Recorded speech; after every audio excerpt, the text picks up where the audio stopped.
Hello, everyone. This is Dr. Tracy McCready here, and we are with Rhombus University this evening, March 20th, 2025. And we have a guest lecturer today of Fred Blackburn. So I'm going to now hand that over to him. Glad to see everyone, and welcome, Fred. Thank you. Well, I guess it's been about a month since I spoke to you guys last. I've been traveling on the road. I got to go up to Hume Lake Christian Camps to their Joshua Wilderness Institute, where I got to speak for a week. That was wonderful and kind of fulfilled my teaching itch need. And then when I got back from my trip, I think I completely exhausted myself. So I've been recovering for the last week, but I'm really excited about tonight's talk. Um, it's comes from the philosopher Friedrich Nietzsche on his very first book, which was called The Birth of Tragedy. And I think when I sent Rhombus my flyer, they didn't quite know what to think of it or how it would apply to you all. But I think you'll see the application is profound. And it part of why I wanted to talk to you about this book and Nietzsche's commentary on it was our discussions on the artistic temperament. And I had mentioned some of the themes or archetypes, for example, in Hermann Hesse's book Steppenwolf, where he has his mild mannered bourgeoisie, Harry Holler, but also part of him is this wolf from the steppes. And in Nietzsche's Birth of Tragedy, he's doing kind of like a philosophical analysis of the ancient Greek art form in their plays, which were called the tragedies, right? They had comedies and tragedies. And he believed that the Greek tragedy was their highest expressed art form. And the Greeks had it all, right? They had music, sculpture, dance, athleticism, the philosophers, the poets. But he loved this idea of tragedy because it brought these different elements of the Greek psyche into synthesis. And so part of how he approaches this topic is he uses the Greek gods Apollo and Dionysius. And I'm going to pull up a PowerPoint to kind of help illustrate as I go through this theme. Any questions or comments for me before I get going tonight? Hi, it's so great to see you.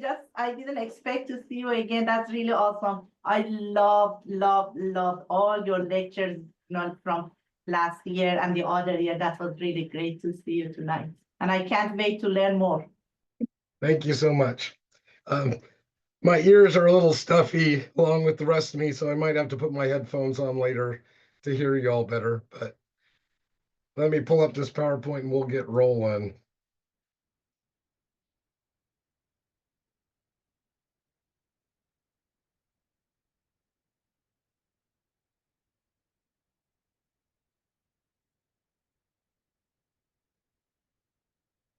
All right, can you all see that? Okay, so here we have in this image the Greek god Apollo, who was like the god of light. He was the god of the sun who drove his chariot across the sky every day, bringing light and illumination to all. He was the god of music, of order, of reason. Um, and this was a major aspect of the Greek mentality. But there was another Greek god called Dionysus, and this was the god of chaos, passion, fertility, creation, union. And he came out of like the dark brooding depths of nature, this like primordial intuitive impulses. And on the flip side, you had Apollo, who's like riding high above it all. He has this God's eye view of everything in its perfect order, as opposed to this percolating, boiling thing out of the depths, which was Dionysius. And so Nietzsche, I believe, brilliantly takes these two Greek gods and uses them as different aspects of the Greek psyche. Um, this part of us that is controlled by the logos or our reason. But then there's this other part of us, our pathos, our passion, coming from the heart and the cardia, and how they affect us not only as individuals, but as cultures at large. And once again, if you haven't been with me in a class before, if you ever want to make a comment, have a question, or want to dispute something, just feel free to jump right in. Especially tonight, I'm going to need a lot more interplay from you guys as my voice is still on the mend.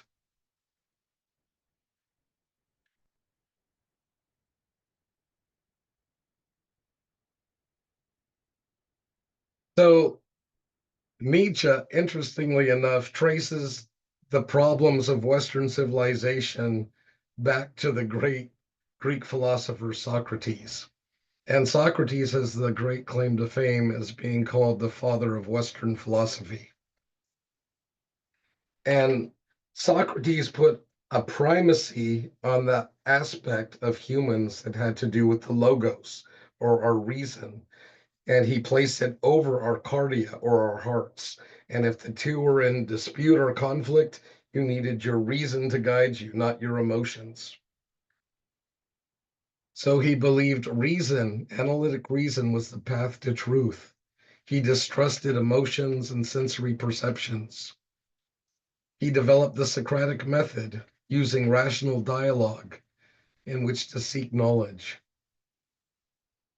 With Plato's ideal forms, reality is a shadow of the perfect. And what I mean by that is, and we talked about Plato before, I'm not going to rehash it, but remember, for Plato, he's an idealist and he believes in this realm of eternal forms. Everything that could possibly exist is already in existence, but in its perfect state. And the closest we can get to that as humans is to form concepts of these eternal forms. But we live in a world of copies or shadows of these eternal ideas or concepts or things. And so our concepts are next closest to the truth, and the world of physical objects like people, trees, computers, cars, all of that, that's like a copy of a copy. And so with copies comes distortions. And so in this world would not be seen perfection or truth, but only pointing towards it. Aristotle, on the other hand, used logic and empiricism, and that was where you use your sense perceptions to study the things of this world to come to knowledge. But both are using reason as their guide. Okay. And what? Brett, I have a question. Yes. Or maybe just a thought I'd like to hear your thoughts on. I've kind of been under this impression for a while that logic falls under the umbrella of emotion, being that like the effort to exert logic ultimately leaves us with a feeling of confidence, a feeling of certainty. So I don't know. Do you feel like there's an argument to be made there? I'd love to hear it, but I would see them as more antithetical, and that's how Nietzsche is presenting them. And that's how the ancient Greeks saw the human psyche was made up of three parts. You had the logos, which was your rational part. You had your cardia, which was your emotive, passionate side. But then we had a higher side called the nous, which would be like first principles, like the Platonic forms or concepts of like perfection, holiness, beauty, the good, the true. And they saw the humans as, hopefully, supposedly we're supposed to integrate these different aspects of our psyche. But what usually happens with humans, we have one of these lower aspects of either the logos or the cardia, reason or passion, becomes the driver of our chariot. In fact, Plato even used the analogy of the chariot, where he had kind of like our will as the driver, and you had these two horses. One was desire, and the other was like passion. And it was supposed to be our reason and our will that kept these two wild beasts in line and in check. And if we didn't have that will to override our feelings, they would lead us into a ditch or into destruction. Yeah, I can definitely see the contrast between logic and passion. I guess I just feel like, the idea to exert logic in the first place is based on an emotional reaction to like the adversity of, or the idea that just using emotions solely, like in a classical sense, would be ineffective and wanting to remedy that. But I could see how, like, if we're just talking about the extreme emotion of passion, like the difference makes a lot more sense to me. Right. And passion can be wonderful, right? We can't do things without passion, but it can also have destructive properties. And so we do want to have sort of this reason, at least this is how Plato is approaching it. Nietzsche's contention is Socrates went too far and so exalted reason over passion that he ended up sterilizing Western culture. And he made it this nice, clean, refined, defined, dead society. Because whenever passion would rear its ugly little head, it would get whacked down by reason, like, no, get back in line. And Nietzsche's saying, I don't want to live in that kind of society. We've been emasculated. We're under this not only rational thought, but also Christian thought. Remember, Nietzsche's writing from 19th century Germany. And at this time in Germany, they are both a very rational society and a very religious society. And these two things together, he believed, had crushed the German spirit, which he wanted to bring back these like archetypal German themes of like the Germanic warriors sacking Rome and crossing the Rhine and just that raw barbaric fury and passion overcoming the Apollonian city states of Greece and Rome. And so this is this wild imagery that's going on in the head of Nietzsche as he's evaluating Greek tragedy. But he's not just evaluating Greek tragedy, he's looking for universals in the human condition. And then he wants to apply them to his present day time in Germany.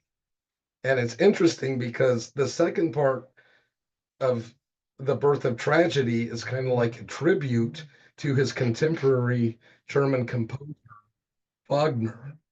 And if you're familiar with Wagner, and the one we all know from it was even in Apocalypse Now is the Flight of the Valkyries, right? And if we have time later, I might play a little clip for that for you. But that's what he wanted. He wanted this passionate, emotional infusion into the German state, not these proper, nice, neat, well-behaved Germans that he believed reason and Christianity had turned into like a slave culture with all these do's and don'ts, thou shalt nots. And Nietzsche wanted this freedom that comes from the depths. Okay. Any other comments or questions? I love this topic so much. I can hardly stand it.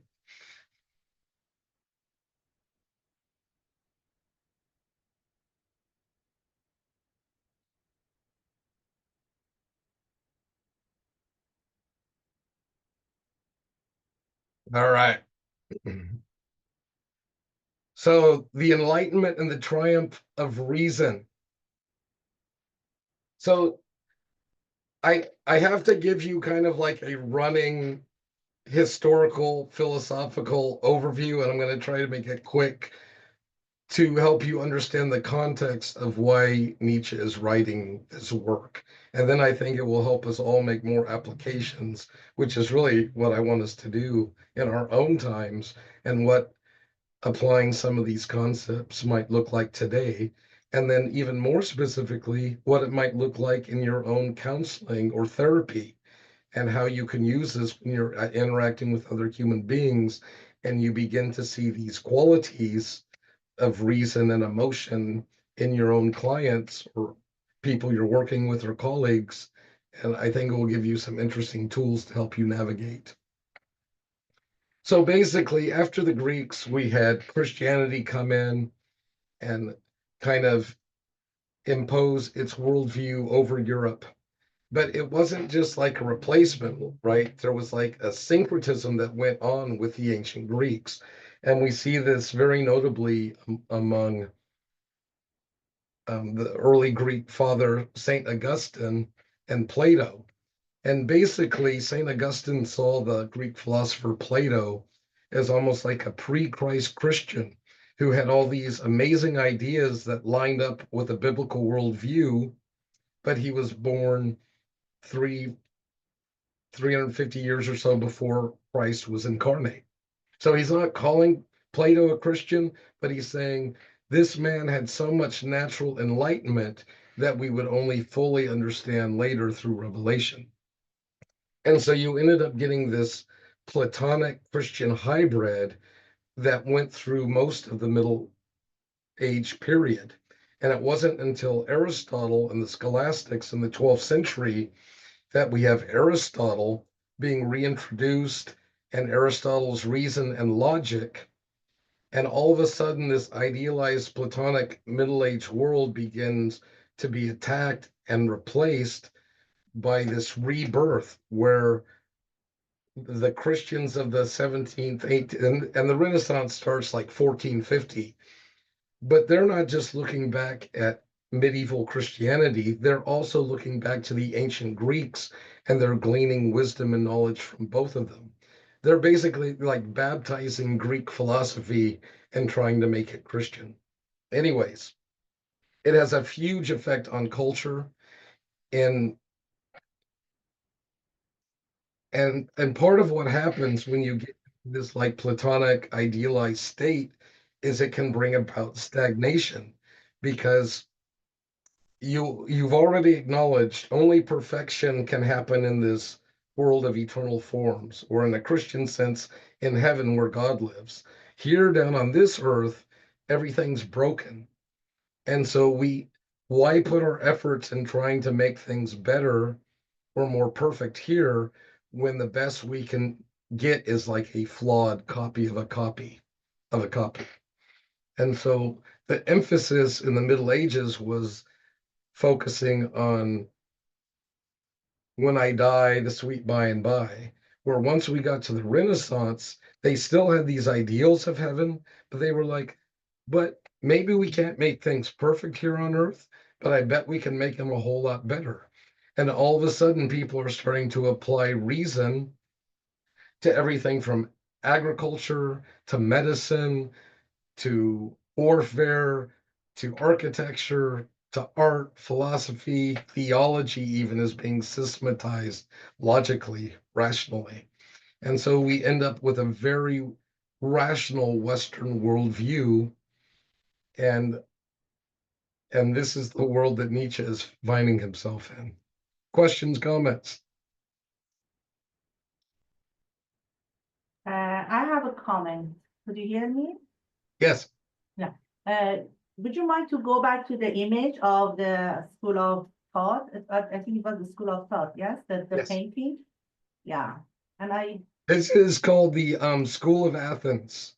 School of Athens, yeah. And this was painted by Raphael, definitely one of our artistic temperament types.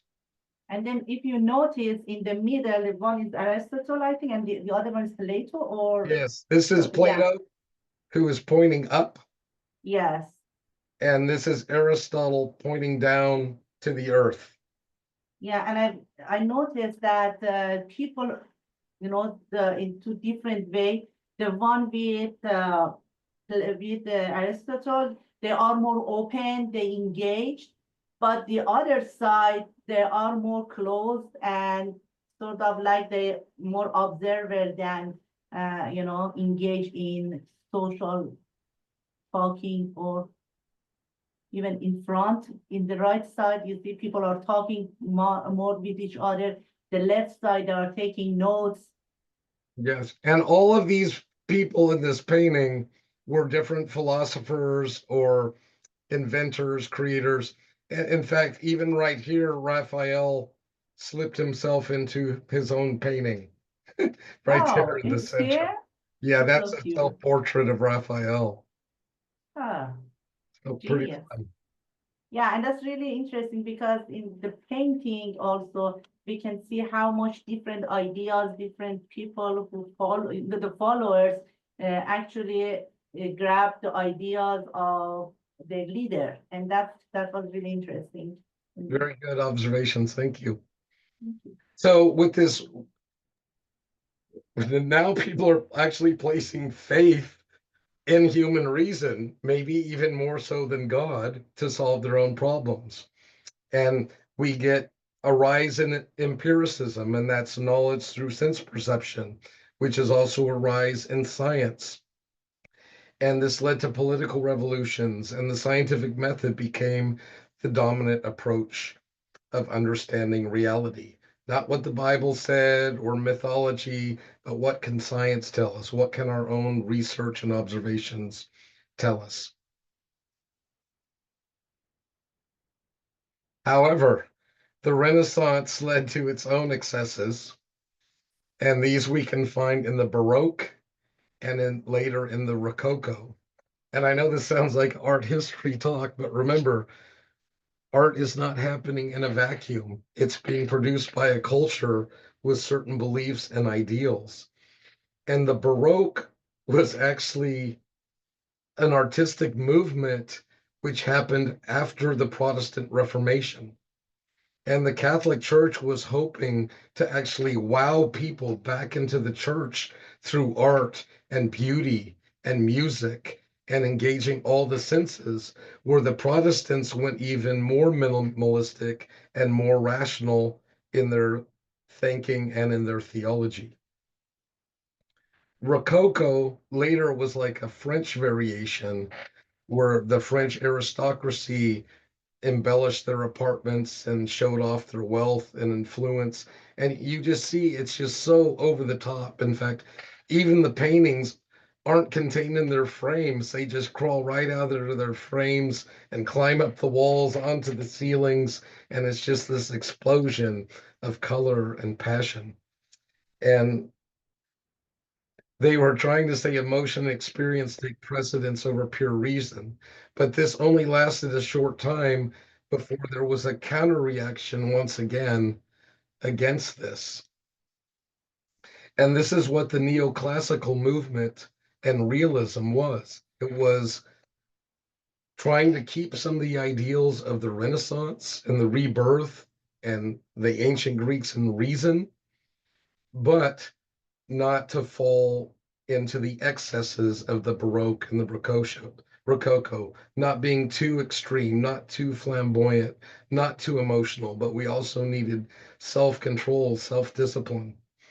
And so the neoclassicists actually returned to the art and architecture and forms of the ancient classical Greeks. And if you ever wondered why our national capital and so many of our monuments look like Greco-Roman temples, it's because they were built during this neoclassical movement, which was the artistic expression of the age, at least here in America.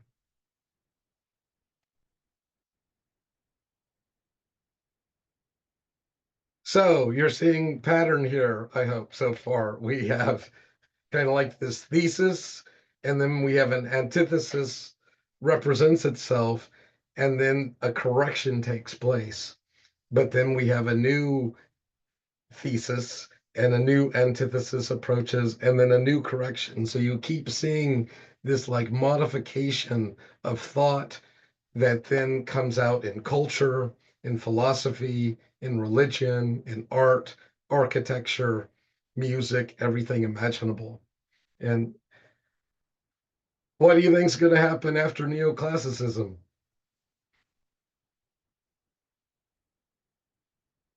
Following our pattern. Modernism, What's that? modernism, Not yet. not yet. So a reaction against reason. And this was happening in Expressionism, the late 1800s, I'm sorry, the late 1700s into the early 1800s, we kind of have this romantic movement. And I'm not talking romanticism as like in a Harlequin romance novel. I'm talking about romanticism as an artistic and philosophic movement. Which, interestingly enough, it took me years to understand this, but existential philosophy is the philosophic teeth of the romantic movement. So does that help give you a clue what comes next?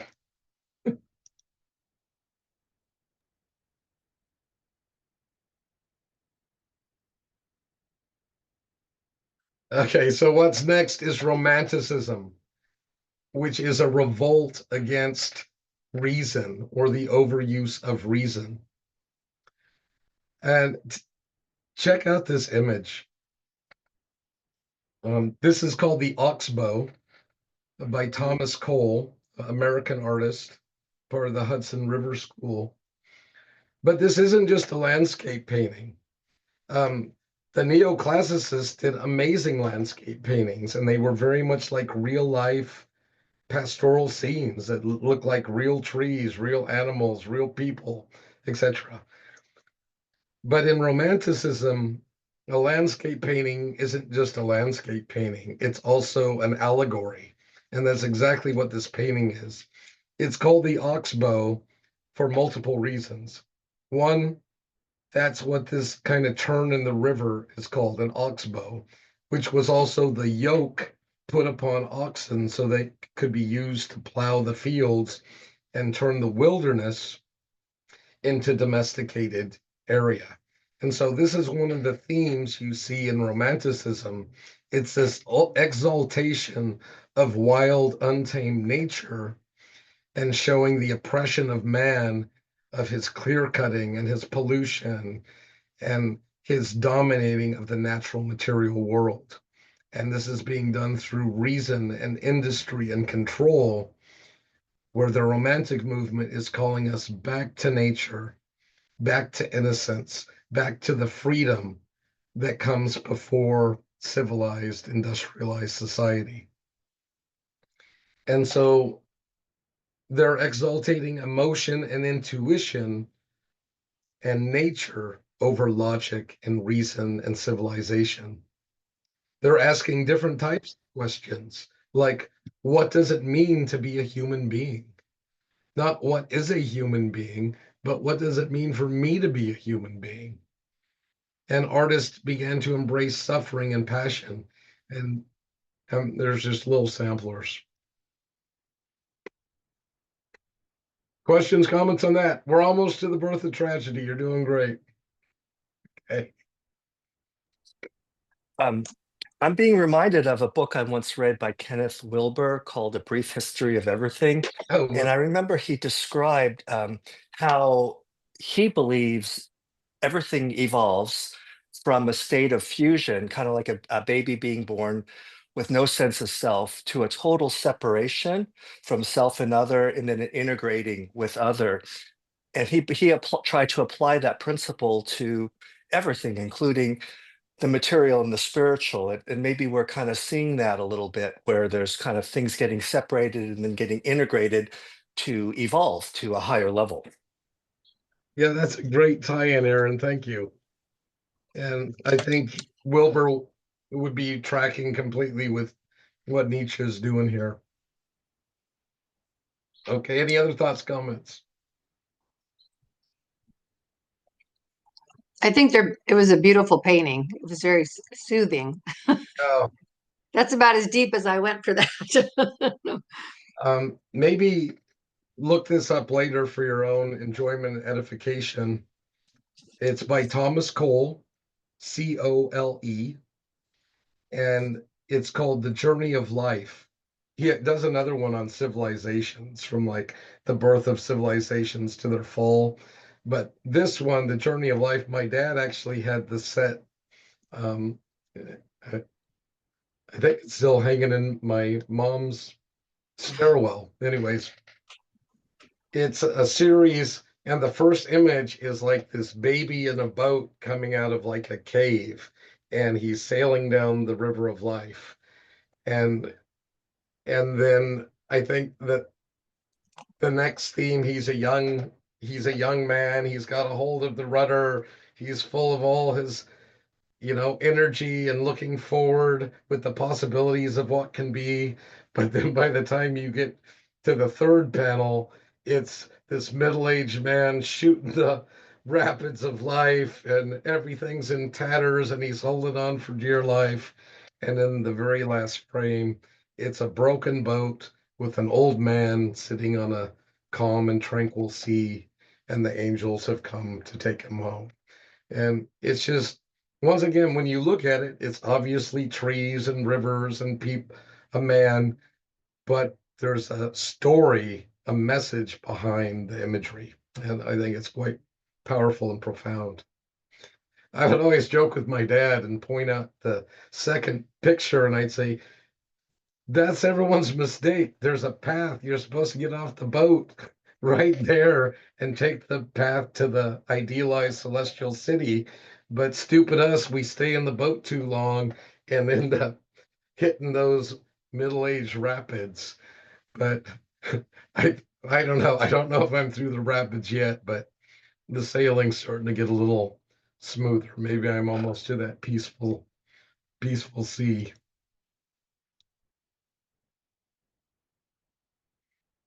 Okay.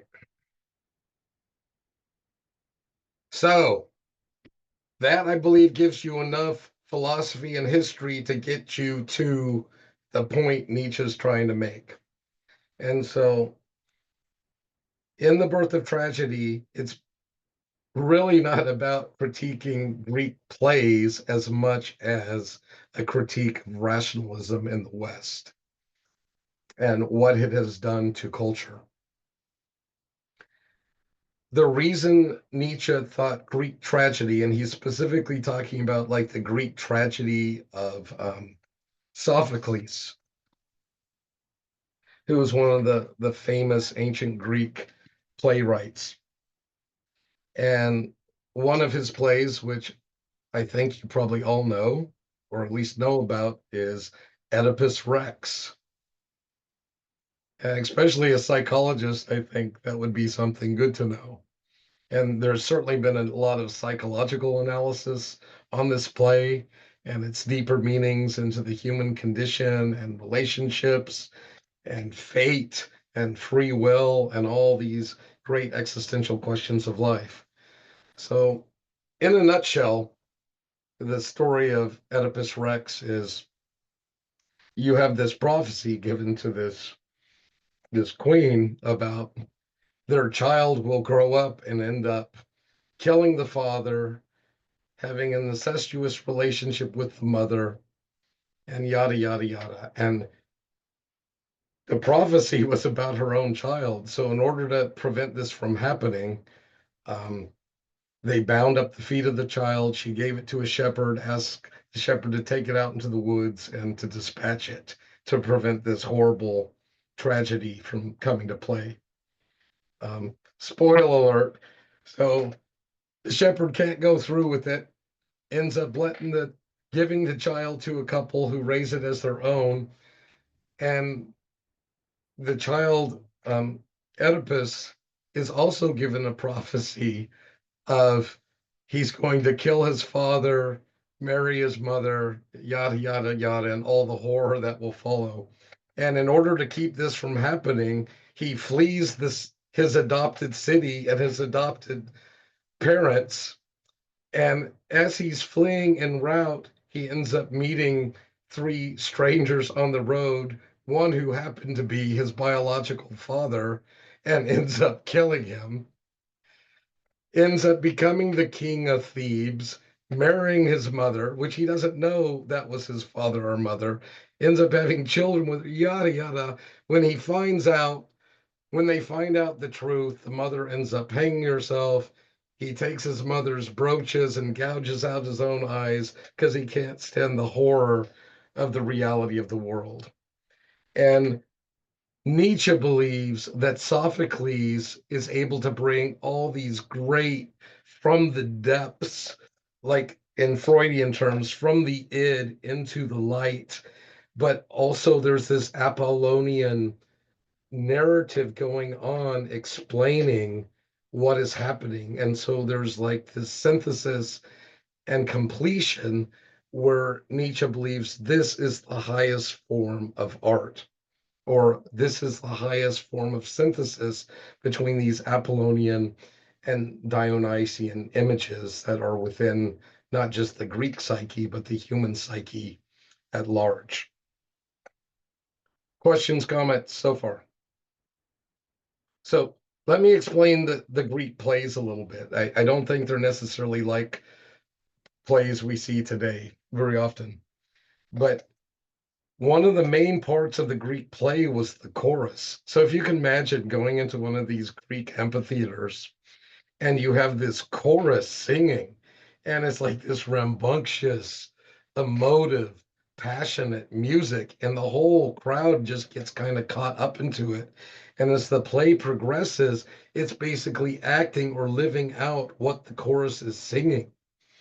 And this chorus is incredibly Dionysian, where people who have lost their individuality and they become part of this group movement. But you also have the individuated actors going through the different scenes and tragedies and ecstasies that happen in life, and then to be brought together in some sort of resolution at the end. Well, what eventually ends up happening is a lot of critics can't handle this sort of cathartic sort of play or event. And so Aristophanes changes the way plays are done. And part of this has to do with the thinking of Socrates and the playwright Aristophanes, sorry. And so the way he would do a play, it wouldn't be some raucous chorus getting everyone worked up before the play even begins, but it would start with like a narrator who would come out and it basically explain the entire play to you, everything that was going to happen, so there's no surprises, and then the play happens. And it's a very rational, thought out projection. And Nietzsche was basically like, thanks for nothing, Socrates and Aristophanes. You ruined everything. You took the beauty out of the greatest part of Greek culture by over rationalizing it, over sterilizing it, trying to make it nice and neat and fit into this template. But he's like, life is much more messy than that. Let me show you the two themes of these Greek gods, and I think this will help us make a nice psychological pivot. So be thinking of these themes not in terms of Greco-Roman deities, but in terms of our own human minds. And before I go on, I want to ask you guys a psychological question. Where is psychology right now in like the left brain, right brain research? Because I've been coming across some conflicting things. Some people claiming that, oh, that was just some people overreaching in the past, that there's really not these two different things going on. And others are saying, no. In fact, we can talk about left-brained and right-brained people. And so is anyone up on left brain, right brain research that could bring me up to speed on that? My understanding, and I'm not terribly well researched in this area, is that the idea of them being so polarized is pretty nonsensical in that when it comes to most cognitive functions, the left and right brains are working, left side and right side are working in tandem. I could be wrong. So if anyone feels more confident in for an answer, I advise you to listen to that. I don't know, but now I really do want to know. I want to know too, because so much work has been done on analyzing these and making whole cases for like drawing with the right hand side of your brain, or seeing the right side of the brain is more of your intuitive, artistic, creative self, and the left side is more your analytical, logical, self-control type part of yourself. And whether it's in our different hemispheres or not, it certainly, we're polarized in there in some ways.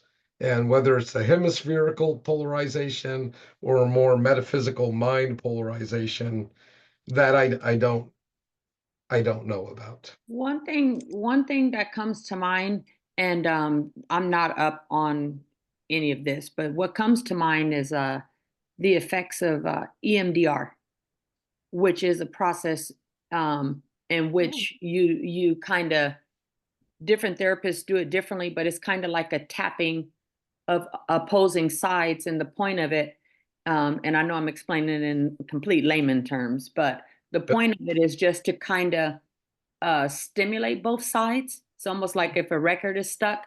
So, you know, I don't know. I kind of think that that speaks to it being kind of maybe both polarized in one way, but then also obviously it's in your head. So it's in, you know, working in tandem. I think it could be both.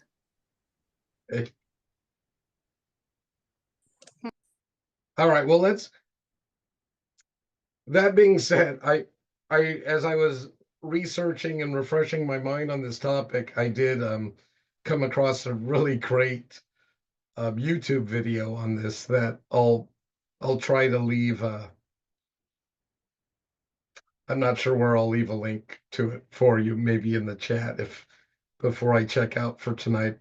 But these philosophers are basically using the right brain, left brain argument to apply Apollo to the left side of the brain and Dionysius to the right side of the brain. And I thought it was very clever and helpful, at least in understanding Nietzsche, if not in understanding psychology. So let's look at these sides.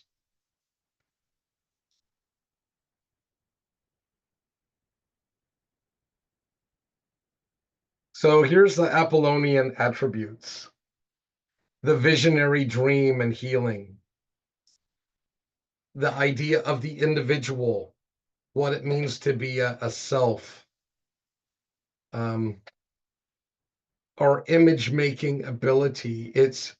Think about the Platonic ideal and like this God of light that's bringing illumination to the world, and his far reaching gaze and his bringing order, finding beauty and pleasure in appearance, sculpting of the gestures of heroic humanity in triumphant forms. And think about the classical Greek sculpture. These are pure Apollonian themes where they're serene and rigid and endure for millennia in that cold marble perfection. But where's the blood? Where's the guts? Where's the poop and piss? This is all just this idealized, clean, sterile world. But that's what they want. They don't want all the icky messiness of the day-to-day of the Dionysian. They want this serene, tranquil, transcendent beauty. And using self-knowledge as the measure of truth.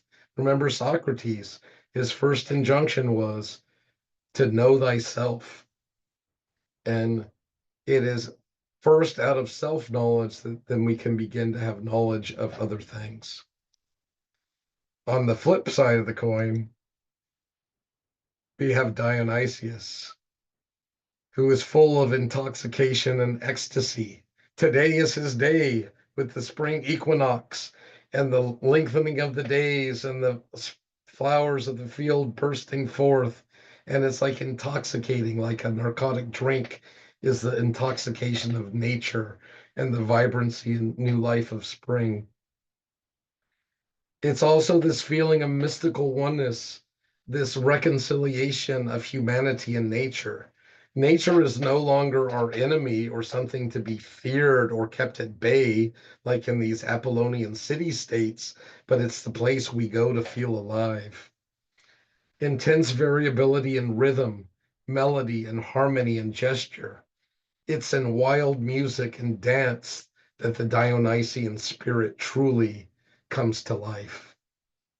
And think about it. Think about the difference and contrast of art forms between like Apollonian architecture and sculpture and Dionysian dance and song. In dance and song, they're ephemeral.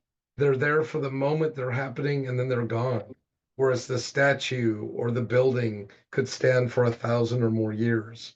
And so one is looking at the stability and the other the transitory nature of life. Is sparking any thoughts, concepts, anything anyone wants to share?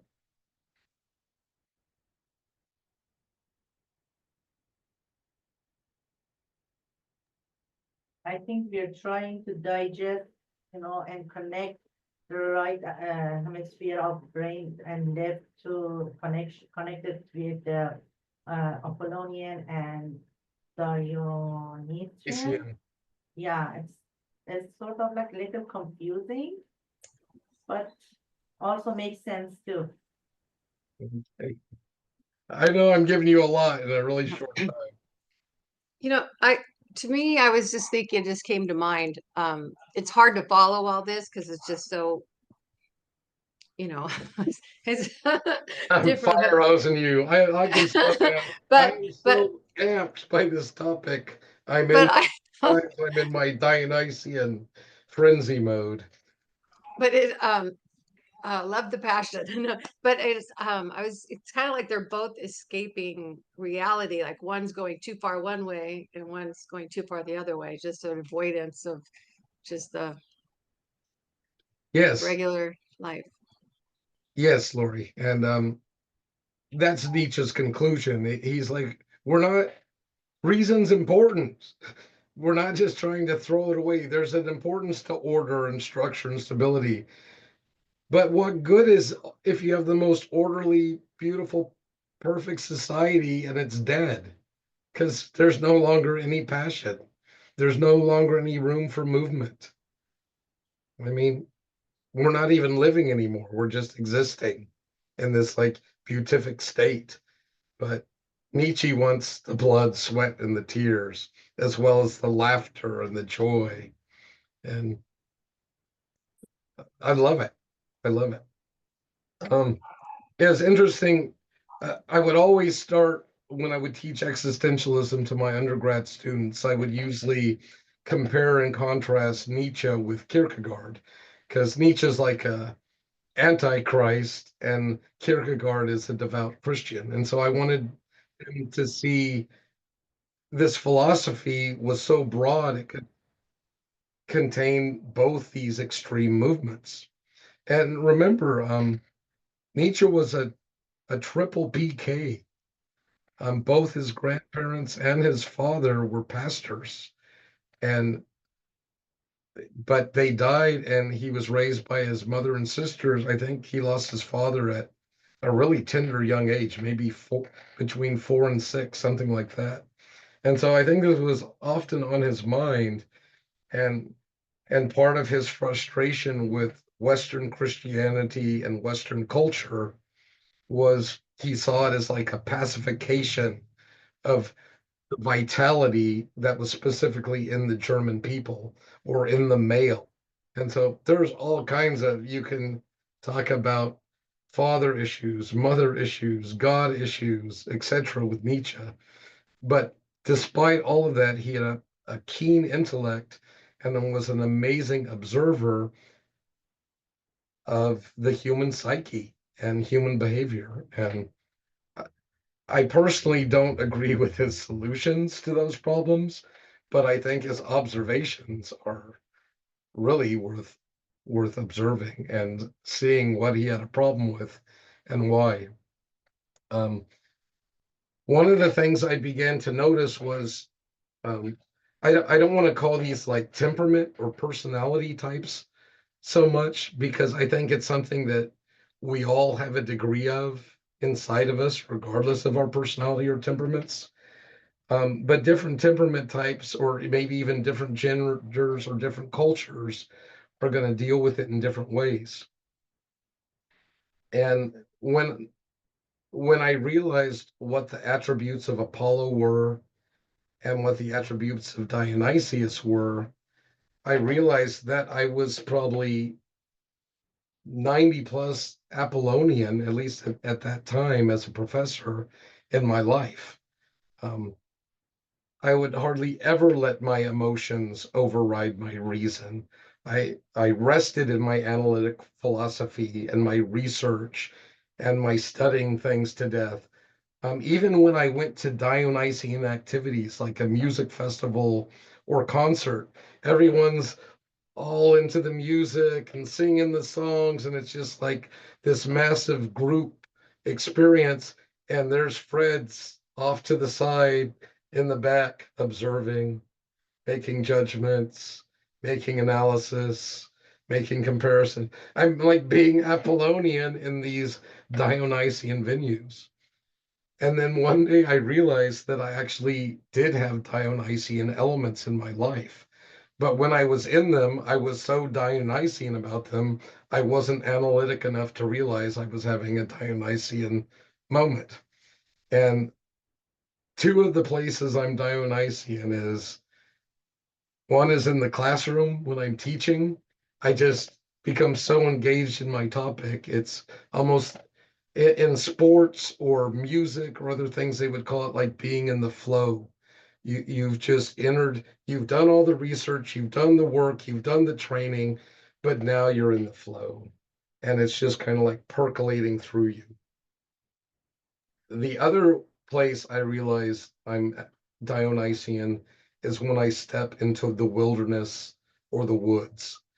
And as soon as I get away from the mechanizations of humans and it's just pure nature, I enter into this Dionysian, almost giddy, childlike state. And I just want to begin to dance amongst the trees or amongst the dunes in the desert.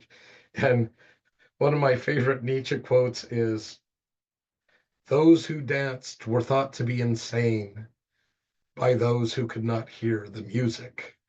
And I was like, yes, yes, I want to hear the music.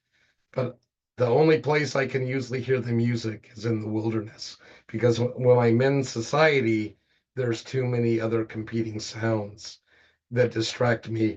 And then I think it's almost a safety thing. I pull up into this Apollonian posture where I'm no longer a participant, but now I'm the observer, the analyzer, the evaluator, the judger. And it's a safe place for me to be, but it's not a living place. Where I feel most alive is in those Dionysian moments of ecstasy and complete immersion in the moment where I'm experiencing pure being and not just doing. See, Fred, that's based on what you said there. That's why I would say that logic lives under emotion. You know, in that state of logic, you cited it as a safe place to be. You know what I mean? So you think it's the emotion of safety that's driving my logical mind? Certainly. I think it's, yeah, I mean, for anybody who thinks logically when they do, I think No, ultimately it's to try to get like a sense of safety, this is equilibrium. a whole new concept to me, Greg. So I'm gonna have to analyze it for a while. All right, you got it. Or a But I sense of love it. I security. mean, it really kind of flips it on its head. Or maybe a psychopath. Psychopath is probably in Dionysian state when he's, killing, right? Which is not Yeah, a they're very in the well. flow, right? They're in the They've flow. done all So the research, all the pick your planning, all the poison, prep, right? and Yeah. now they're just flowing. Yeah, I didn't think about that application, but it certainly is there as well. Have have you guys noticed this in your own lives where, I mean, and the other thing I noticed, think about that because we're gonna have a discussion about that at the end. But the other thing I noticed was there's a sense of, you could call it jealousy or you could call it admiration of people that don't have our same Apollonian or Dionysian base. So it was always the Dionysians that I thought, wow, your life must be so amazing. You just live in the moment. You don't worry about the consequences. You don't do all this planning, but you're just there. You're just in it. In a lot of ways, my sister and I are like split personality types, and that I'm more the Apollonian in this model, and she was more the Dionysian. And she would just go out and have all kinds of fun in this, and but there'd always be consequences, right? Consequences I would avoid because I could see where those paths were headed. And so I often would check myself, where she would go have a good time and then deal with the consequences and then go enjoy herself some more. So I always just thought, oh, that's so interesting. And then I had some more Dionysian students in my class say, wow, it's the reserved, the self-controlled, the peaceful, thoughtful people that we envy or that we look up to because they have these traits that we don't have. And our lives would be so much better if we had some of that self-control, self-discipline. And so I thought that was an interesting phenomena that we often admire or desire what we see in others that we don't have within ourselves.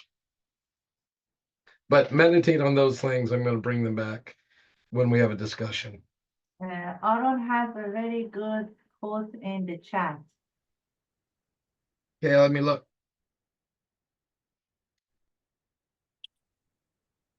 It was just going off of somebody else putting down defense mechanism based on what Greg was saying.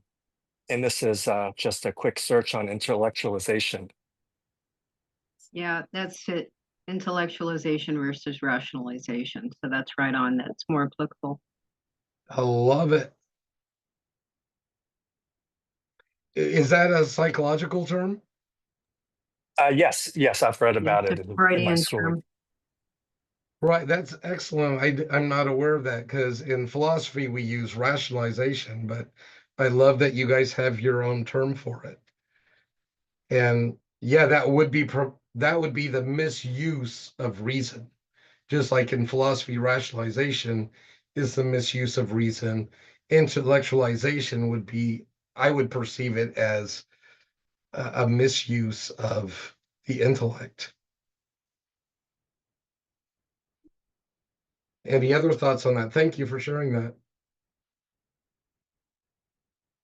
We could use it the opposite way too, right? Like if the other side, we could, just woo. Which if I didn't have a conscience, I would be that way. Right. Very good. Okay.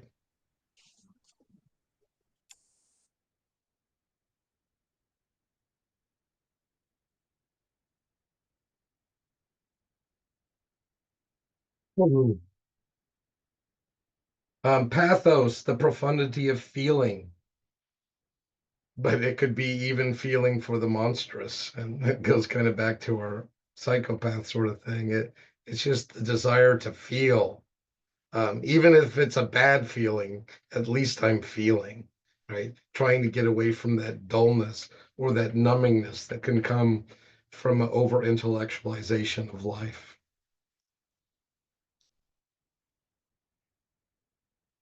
So here's some of the psychological implications. Um, we have cognitive therapy, helps with structure and clarity. Existential therapy, the pathos, the feeling, exploring human suffering and meaning. Jungian psychology embraces both forces, individuation as balancing Apollo and Dionysius. And Gestalt therapy, as I talked earlier about, that comes out of existential philosophy. Um, Art therapy and psychodrama help integrate rational and emotional selves. Does anyone know anything about psychodrama?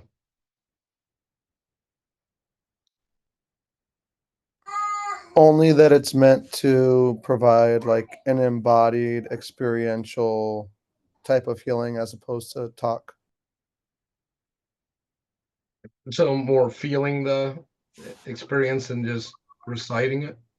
I think, yeah, and it has to do with like role play and kind of recapitulation, restorative experiences, things like that. What do you guys think about that as a type of therapy? It's actually psychodrama is used a lot in trauma therapy, and it's really effective. Wow. Wow, that sounds so intense.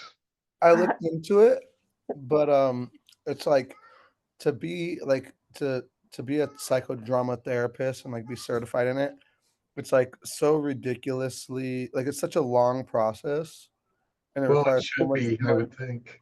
No, it's like way out of hand. It's something like 900 hours of in-person training, and like every hour is like $100, and it's like in person, and they're like few and far between. It's really difficult, but you can use the interventions if you so desire. You just can't call yourself a psychodramatist or whatever. Yeah. But I mean, I understand the parameters. My Apollonian side is like going, well, yes. I mean, what this could unlock in a person doing this role playing or drama, bring like reliving those emotions or the trauma. You would definitely want someone who knew what they were doing. And, Yeah, it would be like equivalent of like becoming a brain surgeon. That's how it feels. right. You know. A mind surgeon. Very good. Okay.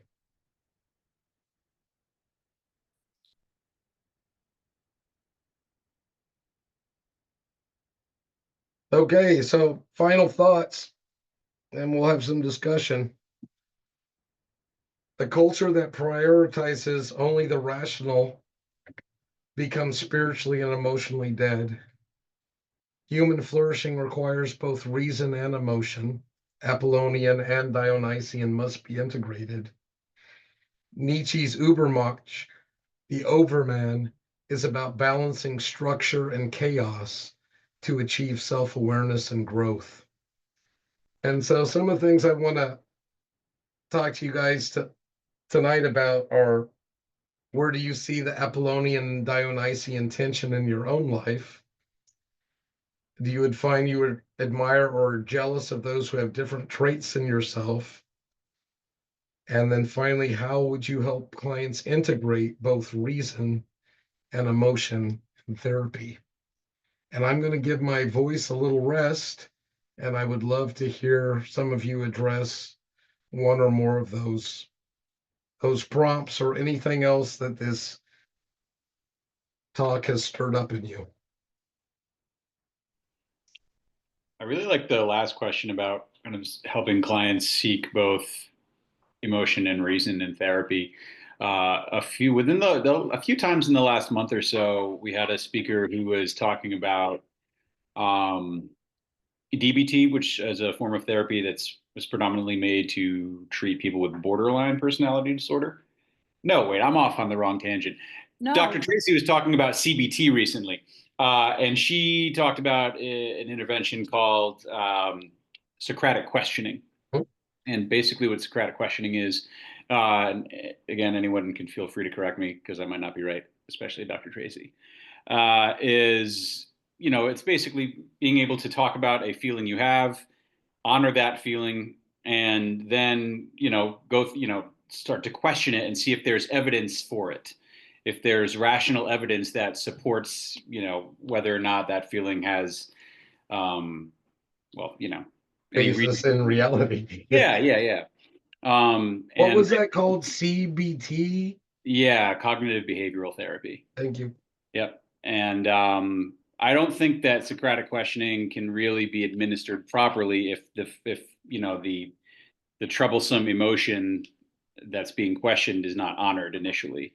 And I, at least personally, to maybe dive into the other two questions a little bit, it's something I like to do. Um, just sort of questioning any evidence I might have to support these troublesome thoughts that I might have from time to time. So that's the first thing that came to my mind. That's excellent. Yeah, I love the idea of Socratic questioning. And as much as I enjoy Nietzsche, I think he maybe overput the blame on Socrates on this one. And do you really want to live in a primordial society that's just based on impulses and base drives and desires with no rational check or thought about what you're doing and the consequences? And so I very much love living in a reason or ration based society. But like Nietzsche, I get it. Um, uh, Let me give you a religious example that I think follows the same themes. I was brought up more fundamentalist Baptist conservative. And even though faith was very much one of the cornerstones of our belief system, we had a very rational, systematic theology.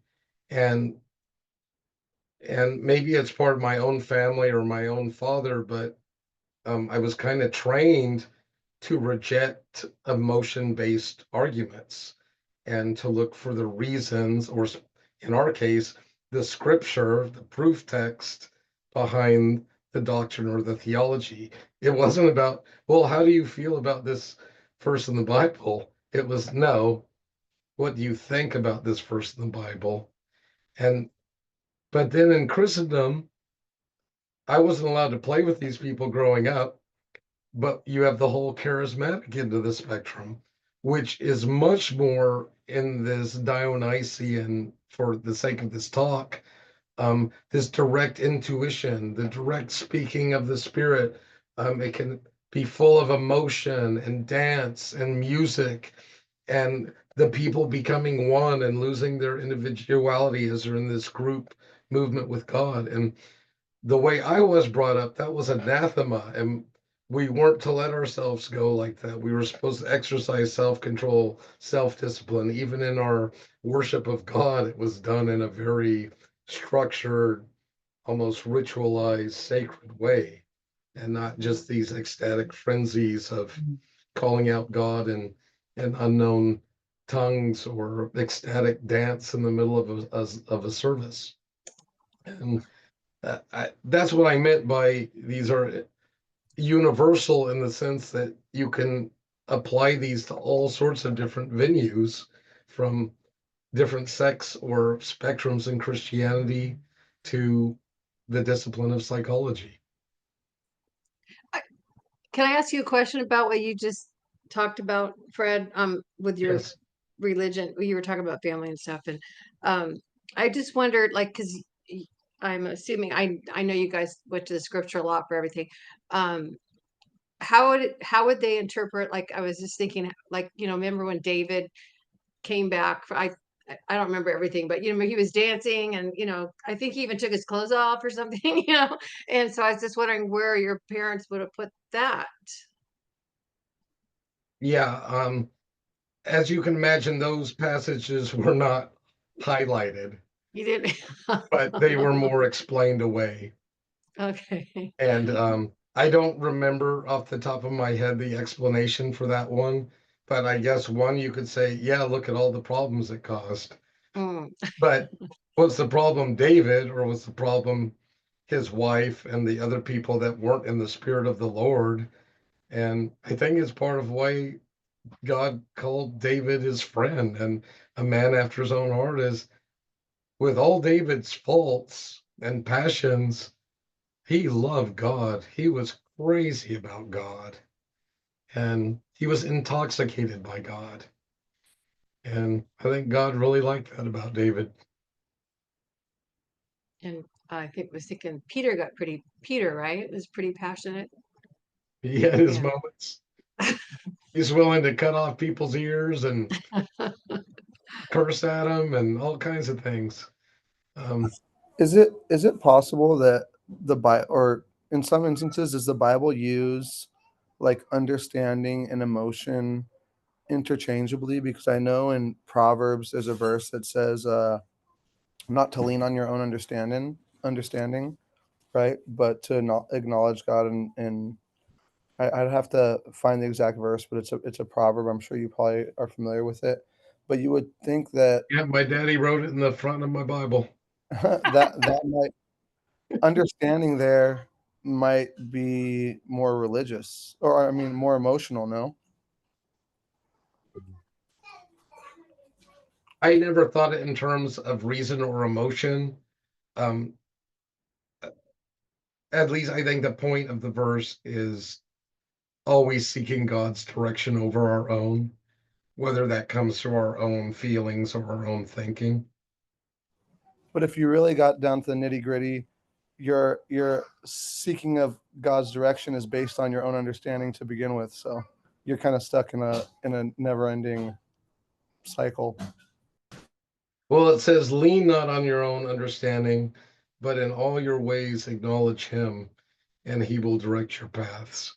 And so I think it's that humble piece where we're telling God, not my will, but thine be done. Not the way I think it should go, but let it unfold as you may.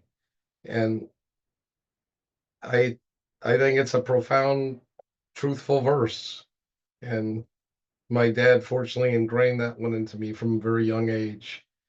And I'll tell you, I can't tell you how many forks in the road I've come to, and I have all sorts of reasons or emotions for doing one or the other paths.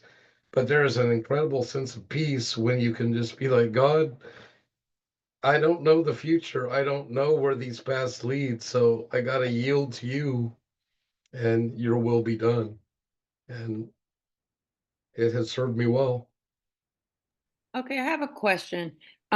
So just help me understand uh, what we're learning in regards to how it can be applied. So what I'm asking is like in understanding the origin of these type of archetypes, the Apollyon and the Dionysian, this will help us in our practice, or could help us in our practice by understanding the personality type, or like the origin of the personality type of these clients that we may come into.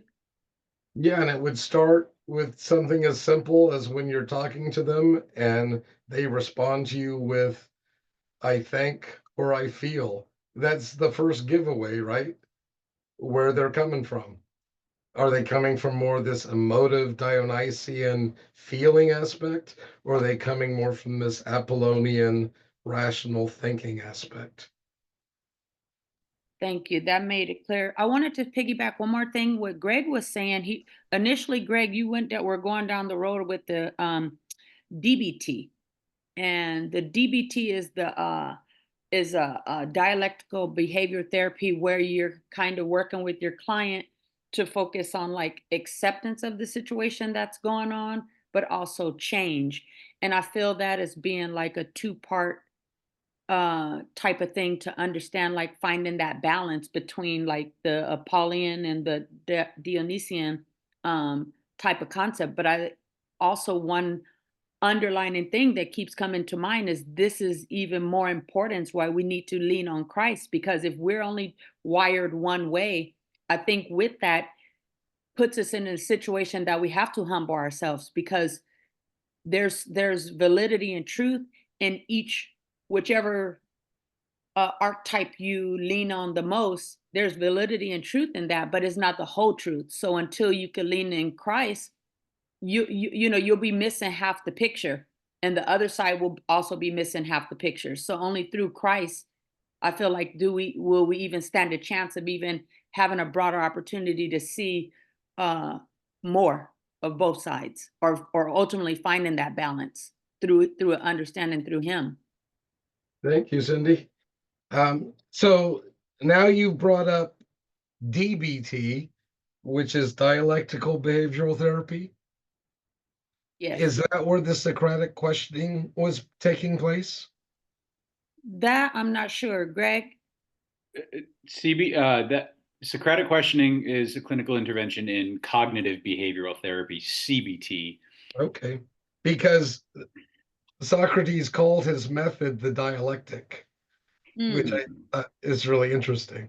Well, DBT is a type of cognitive behavior therapy. It's like a subcategory. Yes, from my understanding. Right, there's another like a subcategory of therapy under CBT that you'd probably be really interested in. It's called REBT, and it stands for Rational Emotive Behavior Therapy. I haven't learned a whole lot about it, but my understanding is that like it's a whole practice that's built off of challenging irrational beliefs and thoughts. And I think they, like a lot of time is spent paying attention to like events or situations that like, that causes these thoughts to come up, what the thoughts and beliefs are about that, that situation, that inciting event, and also assessing like the consequences of those troublesome thoughts.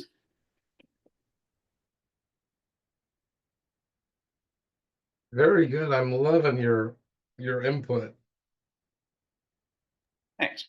So are Cindy or whoever, is this, I'm trying to take things from my expertise without getting into somebody else's lane because I'm not a therapist, but the crossovers seem so profound to me that I was hoping some of these philosophical insights would really help you all, as because Nietzsche, with these insights, he was living in Vienna, and this is just also where Freud's from, right? And so I don't believe Nietzsche and Freud had any encounters directly, but I believe through Dr. Brouwer, who was a medical MD, he was using some of, he was trying to help Nietzsche with some of his physical ailments. But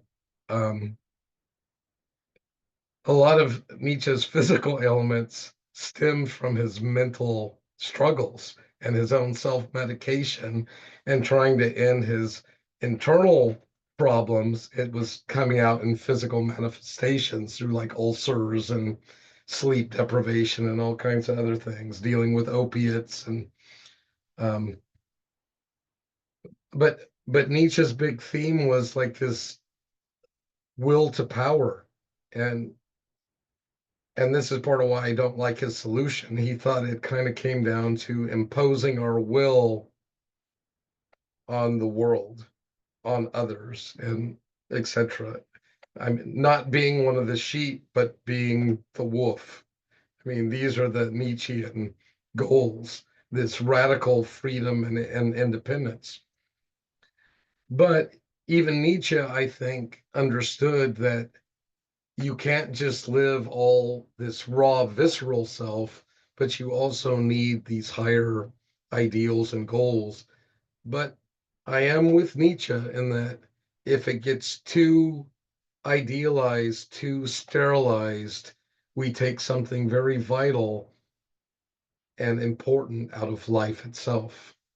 And I think it diminishes our humanity and our culture when we do that.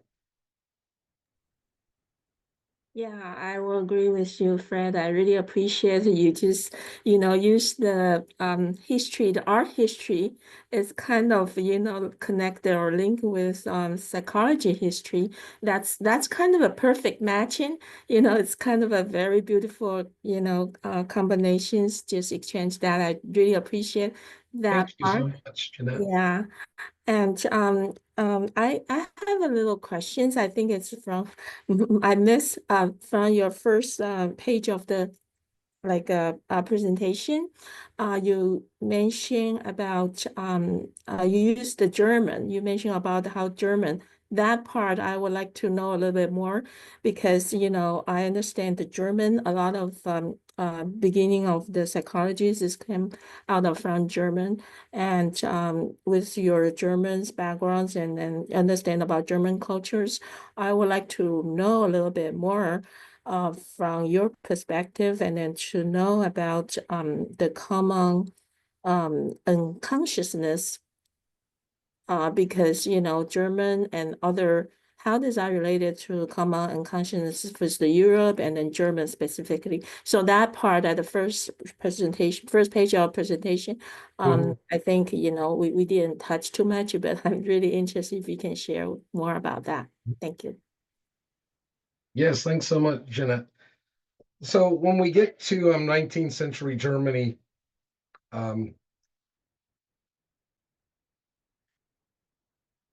this goes back into the philosophical romantic movement, where people are looking back at not just the German past, but it's like an idealized, romanticized German past.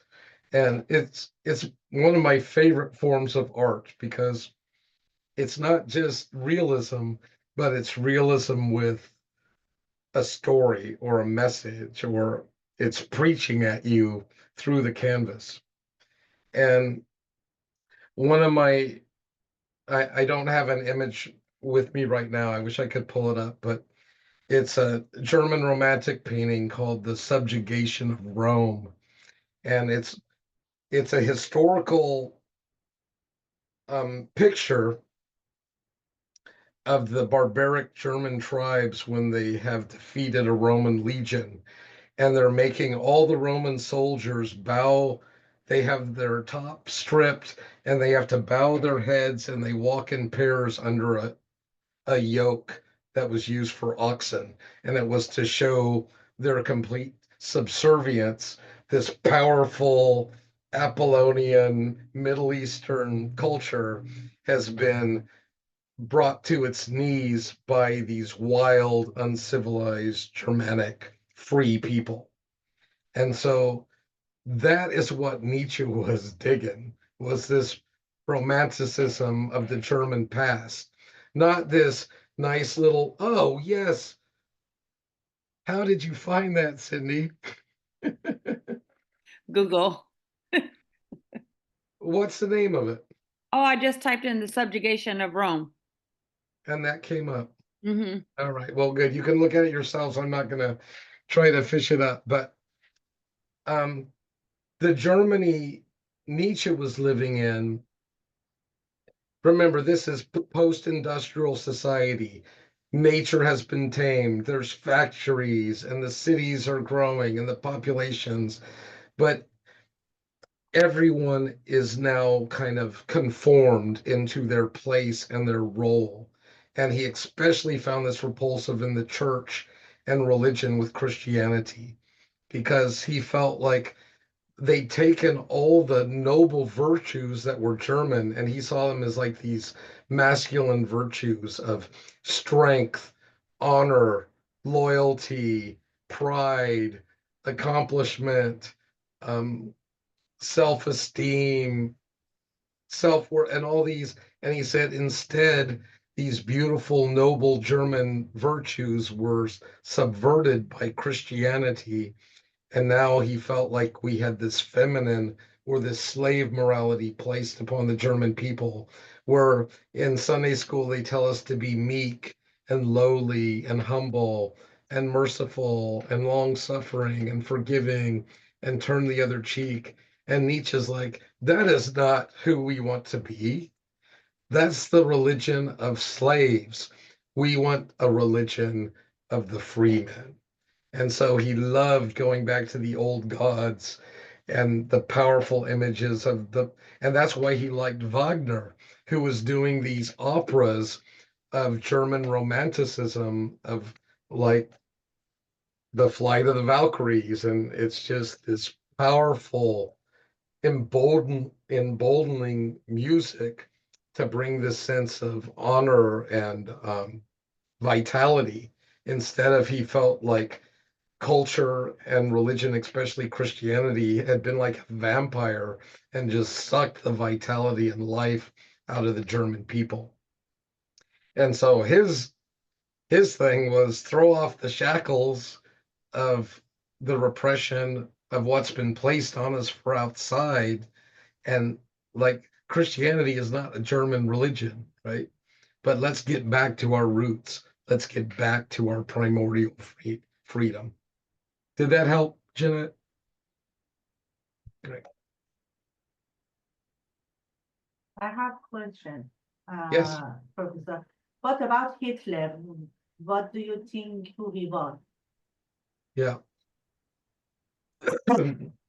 Hitler was a populist, and very intelligent in his own ways, and he understood these movements happening among the people in his country, and the unrest and discontent, especially in the old order, as they went from a feudal society into a more industrialized society, and the old ways were starting to shift and crumble. And I think Hitler really tapped into both Wagner and Nietzsche and incorporated their philosophies and their music into his movement.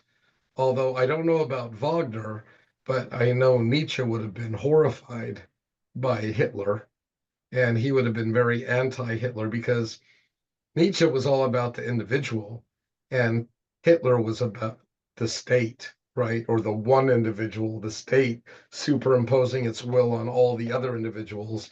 And that's not what Nietzsche wanted at all. In fact, quite the opposite of that. Unfortunately, Nietzsche also realized that by casting off Christianity, and remember, he's the guy that came up with the God is dead quote, and his idea was we can't just rest on these, like, God told us how to live and how to have a good life. It's like there is no God doing that for you. You're here on your own, and you better figure out the reason you're here. And if you want some meaning in your life, you're the one that has to bring it.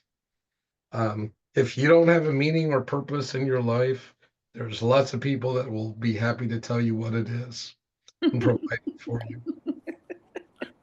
What did Nietzsche think about like virtues and whatnot? Because things like humility, for example, are essential in learning, right? And so I just wonder what he would think about that, because I mean, humility and meekness, there's some overlap there. Yes, and without a little humility, how can you even allow yourself to have a teacher? And perhaps that is one of the flaws of Nietzsche's thinking. And maybe part of why he spent like the last 9 years of his life incapacitated and checked out. His body was still there, but his mind was gone. And some of it could have had to do with his thoughts that he couldn't stop thinking. And if you don't even have the humility to allow someone else to help you, whether it's a Dr. Brower or a friend or a priest or a counselor, you're kind of left to your own thoughts and your own devices. Did he ever reflect on like pragmatism? Um, because he could have a great philosophy, but if at the end of the day he's incapacitated, it kind of undermines the utility of his worldview, no? Yeah, he wasn't, I think, as concerned with pragmatism as I think he was more idealistic in that sense. He was shooting for these ideals that you either reach it or you die trying. I don't think he would have been too on board with the utilitarian framework. But he also was kind of an elitist in the sense that, it's very few that get to be the leaders or get to be the wild, stag off in the wilderness. Most people are a lot more comfortable being a sheep with a shepherd, being told what to do, where to go, having food and water provided, and a pen to keep you safe at night. But the cost of the domestic sheep, of course, is your flesh and your hide. Yeah, it's interesting, like how brilliant he's, you know, or credited, how much brilliance he's credited with when it, I mean, just from a practical standpoint, like even just thinking like, from my experience, most people don't like to be told what to do, right? And I think that, so it's not about subservience, it's more about like comfort, like doing what's easy, right? Not necessarily what they're being told to do, because I manage people for a living and nobody likes being told what to do. That's a universal. Or maybe you don't know how to tell them what to do, because leaders tell us what to do. And we don't want to do it, we do it because they know how to tell us what to do. I think maybe you need to find the other ways, Nathan, maybe to tell them what to do. I'm all ears. Me Um, too. But I know I sure don't like to be told what to do. And that goes back to your humility piece, Nathan. I learned a long time ago, whether I like it or not, you better listen to people, especially when you don't know what you're doing or you're new at something. And Or you're listening to a woman, because women know everything, trust me. Good point.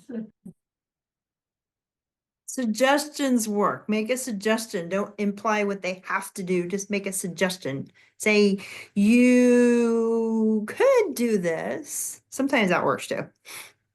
I was a big From my fan of experience, choices. that usually works better than telling them what to do. Yes, very good, Sandy.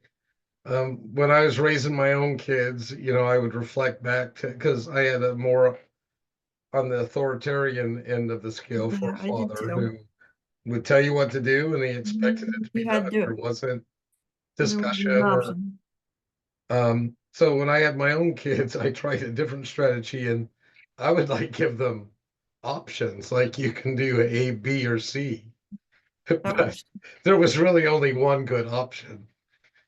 Well, we just had a discussion last week about trauma-informed care and one example they gave, like if you had a client that wanted to leave rehab, you want to trauma-informed care would look like giving that client the option or wording it like this. Um, if you choose, like you can leave, but if you choose to stay, this is the expectations of our program. So Yes. then that empowers them. So then It's their they're choice. not being told what to do. But I believe it's an absolute. Most people know they don't like to be told what to do. But I've also ran into some people that said they want an easy way out. They're like, I don't want to think, I don't want to read it. I just want to be told what to do. So you do have that, and I feel it's more of like a yin and a yang, just like these two type of personalities. And I feel like even in our society, you've always heard like if someone has straight hair, they admire the one who has curly hair, and vice versa. If you're short, you admire people who are tall. If you're tall, I think it's a yin and the yang type of thing, and I think it ultimately comes back to that finding a balance. Yes.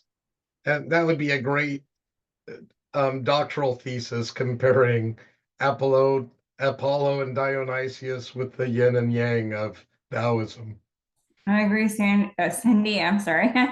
Totally. And everybody is so different. And you can't judge it's apples and oranges. You don't know who's who. And so how are you going to do it? That's awesome. Yeah, I totally agree with you. All right. Any other thoughts or comments? What's the ultimate definition of like happiness? What were the philosophies mostly focused on finding the purpose of life or the aim of life? Where's the concept of happiness in this? Because I'm thinking like reasoning could lead to abstinence, and abstinence could enhance happiness, because the more we abstain from something, the more we feel that it makes us happy. I don't know if it makes sense or not. That's what came to my mind. What's the concept of happiness here in through the philosophies, if there is any, according to you? Oh. Well, in context of tonight, Nietzsche, I don't think's looking for happiness. He wants ecstasy. And Bob Dylan, he talked about happiness as kind of like this yuppie sort of ideal of, you got your American dream and your vacation home or vacation time and your toys, and you are happy. And Aristotle, I think, was best about happiness because the end of his philosophy was to be happy. And he believed the way we become happy is through avoiding extremes and finding balance in our lives. And so we could apply it to this talk tonight. Aristotle would say the two extremes are Apollo and Dionysius. And you can reckon either ditch of you can live in this idealized septic existence where you're just kind of doing these idealized things, or you can be in this primordial, enraptured, you don't even have your own individualization because you're so much in this primal mode. And Aristotle would say to be happy is you need to find a balance somewhere between these two movements. Because if you go all Apollo or all Dionysius, you're going to crash and burn in one of those ditches. So he's saying it's not necessarily the dead center, but find a balance somewhere in between these two movements. And I would think the same would be true for each of us as individuals. And for the people you help in therapy, it's we're not trying to impose one vision or the other upon them to be a thinking being or a feeling being, but to acknowledge that's part of being a human being. We have both reason and emotions. And I believe as a Christian, being made in the image of God, that is part of God's image. God has both logos and cardia. And but what trumps both our reason and our emotions is the spirit. And that would be my biblical or Christian solution, is to let the spirit be our guide. Not, in my case, I want to default to my logic and my reason. To the Dionysian, they want to default to their feelings and their passions, but to lean not on our own understanding, whether that's emotive or intellectual, but to lean on God, lean on the Holy Spirit. And I think when we have the Holy Spirit, He actually begins to renew our minds and heal our brokenness inside out. And then I think we can think more clearly. One more observation on emotions, though, it's emotions are a lot quicker than reason. Have you noticed that?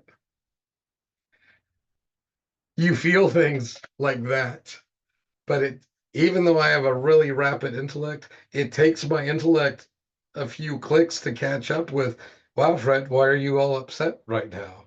Or why are you so sad? Or why are you so overwhelmed? Or being so judgmental? And then once my reason catches up to my emotions, then I can start to be like, oh, okay, it's because of A, B, C, and D. And now I'm in my comfort zone, right? I can plot it out. I can analyze my emotions, but now I'm in my safe space because the emotions are no longer controlling me. My analytic mind's clicked in. But the other thing I believe is emotions are a lot more honest than my reason. Like, if someone's upset me, you've really upset me. Now, whether that's based in reality or what they did or not, the feeling is so real. Later, I may find out that what they did had nothing to do with upsetting me, etc. But the feeling of upsetness, that's a real feeling. How I got there, I can then analyze later and find out if it has logical validity or not. But reason is slower and more plotting, but I would also say more insidious. And I love that you have a psychological word for this, because that to me is the great danger. In philosophy, we would call it rationalization. In that psychological term, intellectualization, where your intellect can come to your aid and actually kind of, I guess in modern vernacular, gaslight your emotions and tell your emotions, oh no, you're not really feeling what you think you're feeling, or blah, blah, blah, blah. And we can intellectualize or rationalize all these different things about people, events, even ourselves. And we have that propensity for tremendous self deception. But I don't think it's our emotions that are deceiving us. I think it's our reason. Any thoughts on that one? I honestly think that kind of goes back to the yin and the yang. Just I mean, just meaning that the way they coexist. Like you said, the emotions are more honest, but then like the rationale is slower and it'll help you like really put things in perspective, but they're like they can't exist without each other. I don't know. I just see yin and the yang of that. But one of the questions you asked, how do you help clients integrate both reasons and emotion in therapy?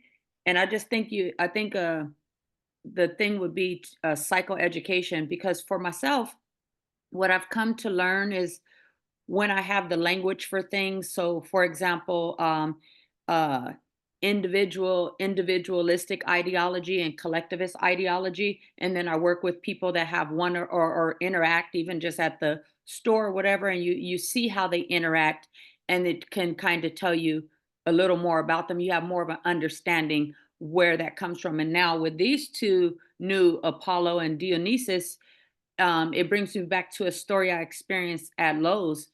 My husband's a veteran. I went there and I went to make a purchase and to use my military discount, something they promote all the time. But the girl was like, "Well, you're not on the account, but they advertise this for the husband and the wife. And I actually am registered on the account." But I feel like she was just so like legalistic about it. She couldn't see past that. Although their store's promoting, we take care of our veterans. And I mean, mind you, I was just buying some garden supplies. But it just helps me understand where like the origin of where these personalities stem from. And I think in practice, if we have a client that's dealing with issues, maybe with how they're being treated, giving them that psychoeducation of where these origin of these personality types or this behavior could stem from, I feel like this is how I could use this in therapy. Am I even on the right page on that? I think so. Okay. And just so I can keep it tied into this theme, it was like you had this hyper Apollonian sales clerk that was so black and white rigid, she couldn't get to like you weren't a person at that point. Yeah. You were a problem. Yeah, and then you can also see how it could be the opposite. You can see how it could go both ways. Exactly. Someone who's so freely, maybe they're trying to throw you in some chips, and that person who's the Apollonian is like, no, your inventory is gonna be out. Like, it can go Exactly. both ways for sure. But it's Exactly. just helpful to understand the origin of these archetypes. So thank you. I also see like the emotion versus the intellect in that, the intellect is something that humans have, right? It's based in the cortex, and then you have animals that are operating more off of like what we would call our midbrain. And when your emotions hit first, it's almost like a primitive sort of reaction to unconscious perception of a threat, right? And that would require a certain kind of psychological treatment, whether it be like just mindfulness and slowing things down and just recognizing that you're triggered, and like kind of riding the wave until the emotion subsides so that you can behave more logically. And then on the other hand, you have like, rumination, where like perhaps something happens at work or at the store and it doesn't upset you initially, but then the more you think about it, the more your kind of emotional system is activated. And I can see like two different treatment approaches there, where more of a cognitive approach would possibly be effective from the top down, and then more of like an acceptance and mindfulness approach would be appropriate from the bottom up, something like that. Oh, I love that, Nathan. That's excellent application. I guess that's where they Oh, I try was to just get saying people for to. what Nathan was saying. So for the emotional, it gives off an actual like scent and things. So the emotional support animals, can Oh, yeah. actually smell you when you give off. So emotions like that, immediately your emotional support animals are to you. So actual emotional response before you get kick in, you don't even know, you just immediately, it's an emotion. So that's an actual two-edged, it's like, it is a thing. It's a real thing for sure. But I'm assuming that's why people are told to like count to 10 before they speak and those sorts of things. Just try to give your reason a chance to catch up with your emotions, or like that reptilian mind or that animal mind that isn't engaged to higher functions yet of what the human mind is capable of. And It's the it's five. helpful if you're, jumping out of the way of a snake on the path or fighting a bear in the woods, that you want to be in that primordial response at least to get you safe enough, and then hopefully your reason's kicking in to come in and aid you in your event. But sometimes it's helpful to have those incredibly physical, visceral, emotional responses. It is part of a protection or defense of us as humans.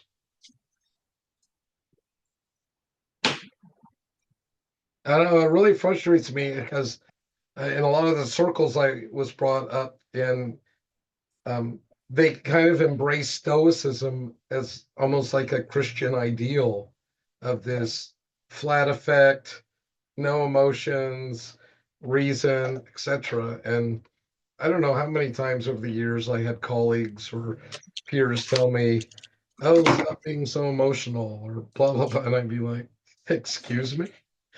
Which is interesting because it in a sense it can be kind of, I mean, I can see an argument where it's kind of the undoing of Christianity, because a central component of Christianity is faith, right? Which isn't necessarily uh logical. I mean, you can reason your way into it, but it's not like it's not logic, strictly defined. In fact, it's the opposite of how we would normally define the empirical sciences, right? It's more like intellect is talking you out of your emotions, right? Yes, Mm. or trying to modify them. Well, I mean, it's also part of maturity too, though, right? Because when you're a baby, your brain's still developing, and you're operating strictly off of that emotion. And so Yeah, I can see, I mean, it's obvious why it's valuable, right, to mature in that way. yes. But perhaps just like being a baby, being one of those, what are they, Spock? What are those people called? Vulcans, Yeah, a Vulcan the Stoic ideal. is just as bad, right? Yeah, that would be a very difficult society to live in. And now we're back with one of those ancient Greek philosophers who's arguing for the golden mean, right? Yes,